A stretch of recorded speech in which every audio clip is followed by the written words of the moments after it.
আপনাদেরকে আজকে এমন একটা সুন্দর পরিবেশে নিয়ে যাচ্ছি যেটা আসলে সুইজারল্যান্ডের শহরের মতোই দেখতে। ট্রেইলারটা একটু দেখলেন হালকা করে। আর আমি আসলে মেইনলি ফার্মগেটে নেমে গিয়েছিলাম। আমি আসলে আসতেছিলাম উত্তরা থেকে মেট্রো রেলে। তো উত্তরা থেকে আসার পথে আমার কাছে কিছু কিছু জায়গা এতটাই সুন্দর মনে মনে হয়েছে, যেটা আসলে আনবিলিভেবল একটা সুন্দর জায়গা। তো এটা আসলে লাস্ট ফার্মগেটে নেমে আর কি ট্রেনটা চলে যাওয়ার ভিডিওটা আমি করেছিলাম। তো লাস্ট মানে শেষ থেকেই শুরু করেছি, সত্য কথা বলতে যেটা। এরপরে আপনারা চলে যাবেন সেই উত্তরাতে।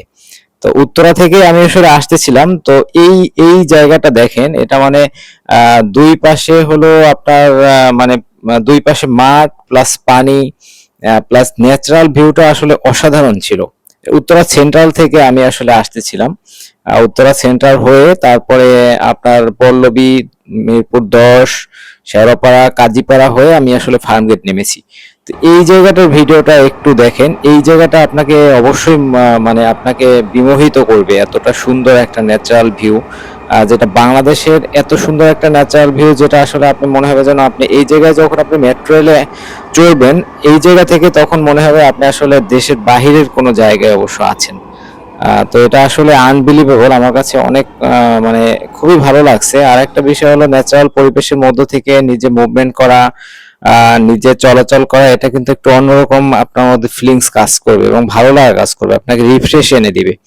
তো এটা আমার মধ্যে হয়েছিল যে একটা সুন্দর পরিবেশের মধ্য থেকে আসলে আমি যাচ্ছিলাম আর কি। একদিন একটা ছোট্ট একটা আপনাদের একটা গল্পই বলি। একটা মেয়ে, একদম বাচ্চা মেয়ে, তো ও মেট্রো রেলে চড়তেছিল। তখন ও বলতেছে ওর মাকে যে মা দেখো আমি প্রকৃতির কত কাছে। অর্থাৎ গাছগুলো দুপাশে যে গাছগুলো আছে সেগুলো ও ভাবতেছে প্রকৃতি ও কতটা আপন করে নিয়েছে। যে ও বলতেছে মা আমি আসলে দেখো প্রকৃতির কত কাছে আমি। তো আসলে আমরা আসলে প্রকৃতির কাছে যাই না, এজন্য আসলে প্রকৃতিও আমাদের দিকে আসলে মুখ ফিরিয়ে নেয় মাঝে মাঝে, এরকম মনে হয়। কারণ আমরা গ্রামের সাথে সম্পৃক্ত না, আমরা একটা আর্টিফিশিয়াল লাইফে ফিল করি, সবসময় চলাচল করি।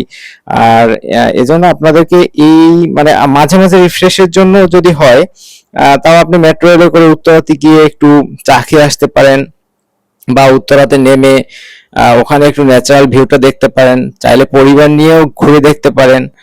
আসলে উচিত প্রতিটা মানুষেরই মাঝে মাঝে রিফ্রেশমেন্ট। তো এই জায়গাটা আমার কাছে মানে আসলে সত্য কথা বলতে যে অনেকটাই ভালো লেগেছে, এবং আমি চেষ্টা করি মাঝে মাঝেই যাওয়ার জন্য। তো সব নিয়ে আসলে একটা অসাধারণ সময় ছিল আমার কাছে মনে হয়েছে। তো আপনারা একবার চাইলে এই জায়গাটায় ঘুরে আসতে পারেন। এখানে মেট্রো রেল অবশ্যই একটু মানে কস্টলি, কিন্তু আপনার আবার টাইম সেভ। ধরেন অল্প সময়ের মধ্যেই আপনি চাইলে এখান থেকে ঘুরে আসতে পারবেন। মানে মতিঝিল টু উত্তরা উত্তর, এটা আপনার খুব একটা বেশি সময় লাগে না, সর্বোচ্চ হয়তো 15 থেকে 20 মিনিটে আপনি যেতে পারতেছেন, যেখানে অন্যান্য বাস বা অন্যভাবে গেলে আপনাকে 3 থেকে 4 ঘন্টাও সময় লাগবে। তো এটাই হলো বিষয়। তো আমার সাথে আপনারা আছেন, এবং আমার ভিডিও দেখার জন্য আপনাদেরকে অনেক অনেক ধন্যবাদ। সম্ভব হলে সাবস্ক্রাইব করে রাখবেন, পরবর্তীতে যদি আমি কোনো ভিডিও দেই যাতে আপনাদের খুব সহজেই আপনারা ভিডিও পেয়ে যান। সেটাও একটা বিষয় বলে রাখলাম মাঝখানে। তো এটা আর কি মানে আপনি চাইলে ঘুরে আসতে পারবেন যে কোনো সময়। যে কোনো সময় বলতে কি শুক্রবার ফার্স্ট আওয়ারে অবশ্য মেট্রো রেলটা বন্ধ থাকে, সেকেন্ড আওয়ার থেকে চালু হয়। আপনি শুক্রবার বিকেলে ঘুরে আসতে পারবেন, বা এছাড়া অন্যান্য দিনগুলোতেও আপনি যেতে পারবেন। মানে সব নিয়ে আসলে অন্যরকম একটা মানে পরিবেশ, এক কথায় বলা যায়।